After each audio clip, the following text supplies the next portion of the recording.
disrupting maritime security and freedom of navigation, and threatening regional. The United States, the great Satan, and vows to protect Iran's nuclear. And Trump reportedly said to be briefed by CENTCOM on new military action against Iran. Western Iran.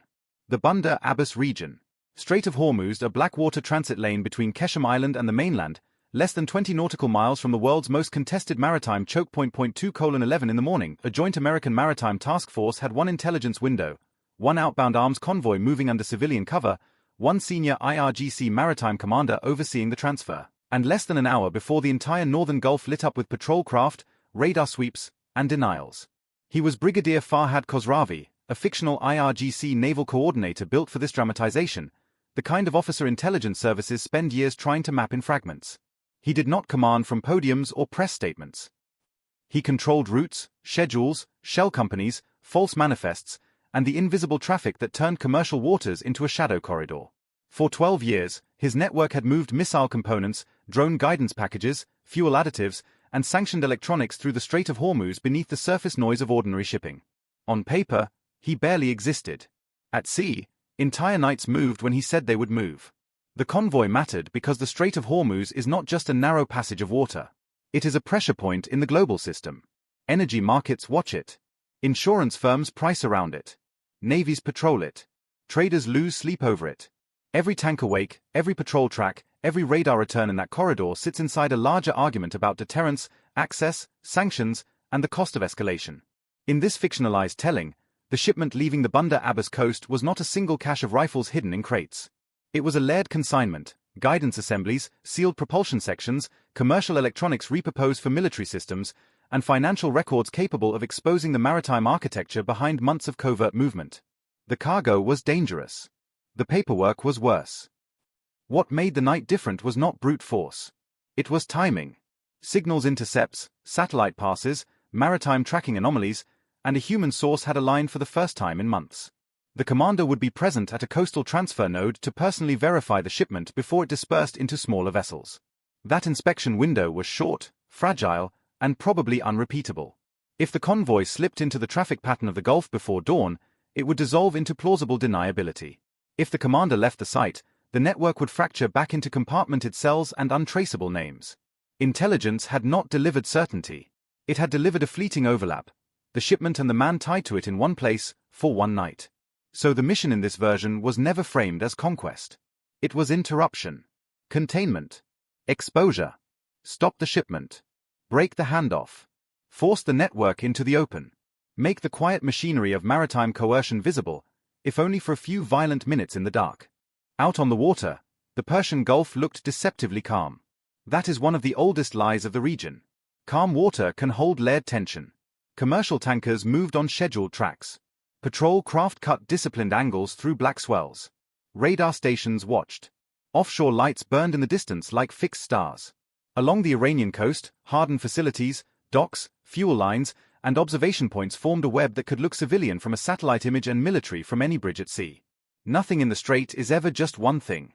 A pier is a pier until it becomes a transfer site. A tug is a tug until it carries sealed cargo. A maintenance visit is a maintenance visit until the right man arrives to sign off on it. In Washington, in Doha, in Bahrain, in rooms without windows, officials followed separate versions of the same question. If the convoy moved, what followed? Sanctions evasion. Proxy resupply. A future strike enabled by parts that would never appear intact on any inventory. And if it was stopped? Tehran would call it piracy, aggression, fabrication, theater. Markets would react before governments did. Diplomats would issue careful statements built to sound firm without sounding final. The first battle would happen at sea. The second would happen on screens. The interception, in this telling, began not with gunfire but with recognition. A profile mismatch. A routing inconsistency. A vessel that did not behave like a vessel engaged in legitimate coastal work. Its lights were correct. Its paperwork was convincing. Its movement was wrong. Nearby hulls shifted to screen it, the way trained escorts protect something valuable without admitting they are escorting anything at all. Above them, surveillance closed the box. Around them, American commanders faced the oldest problem in maritime crisis management. Act too early and you risk striking the wrong picture. Act too late and the picture disappears forever. What followed was swift but deliberately obscured here. Not because it lacked force, But because the important drama was never the mechanics. It was the compression of consequence. Orders moved. Warnings were issued. Courses changed. The convoy split. One vessel broke toward the shipping lane, gambling on clutter. Another turned back toward the Iranian coast, seeking shelter beneath the umbrella of territorial response. The sea, which had seemed empty minutes earlier, became crowded with intention. Every helm adjustment signaled resolve. Every second became political. At the coastal transfer site, the commander understood almost immediately that the night had changed. Men like him survive by sensing pattern breaks before others can name them. Communications sharpened. Vehicles moved. Guards doubled back toward administrative buildings and pier access points. The fiction of routine collapsed. Somewhere between the first urgent call and the first hard confirmation, the operation stopped being a covert transfer and became a contested event. That shift matters in the Strait of Hormuz. Once something becomes visible there, it stops belonging only to the people on scene. It becomes strategic. The shipment did not vanish cleanly into the dark. That was the point. Containers were isolated. Digital ledgers were seized in fragments. Routes were exposed.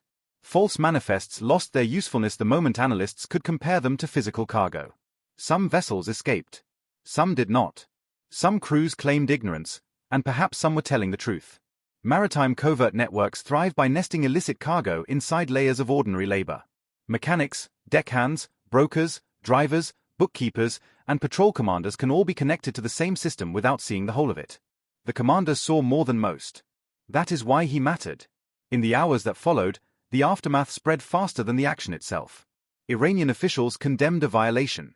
American officials described a security operation tied to interdiction and regional stability. Shipping firms recalculated risk exposure. Intelligence teams exploited captured devices before remote wipes could complete.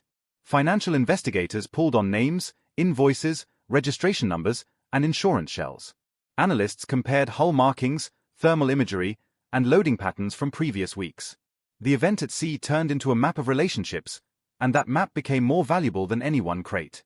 But no documentary worth watching ends with paperwork alone. It ends with implication. Because the Strait of Hormuz is not merely a route, it is a test of how much pressure the international system can absorb before pressure becomes precedent. A single intercepted shipment does not settle that contest. It does not erase networks built over years. It does not quiet the coastline, empty the docks, or end the shadow traffic that moves between sanctions and strategy. It does something narrower and sometimes more important. It proves that concealment can fail, that timing can break, that even highly protected movement through one of the most surveilled waterways on Earth is still vulnerable to a single night when intelligence, political will, and maritime force arrive at the same point on the map. And that is the real center of the story. Not triumph. Not spectacle. Not the illusion that one operation rewrites the Gulf. The real center is friction, the constant contest between secrecy and exposure, between deniable power and documented movement, between a commander who believed the water could hide him and the systems built to prove otherwise. By dawn, the sea traffic resumed its indifferent geometry. Tankers kept schedule. Patrols kept station. Offshore lights still burned over the Persian Gulf. Public statements hardened into familiar language. Markets reacted, then rationalized. The map did not change. The names on it did. In the Strait of Hormuz, the most consequential nights do not announce themselves. They pass as movement on a screen, coded traffic in the dark, and a convoy that does not arrive where it was supposed to go.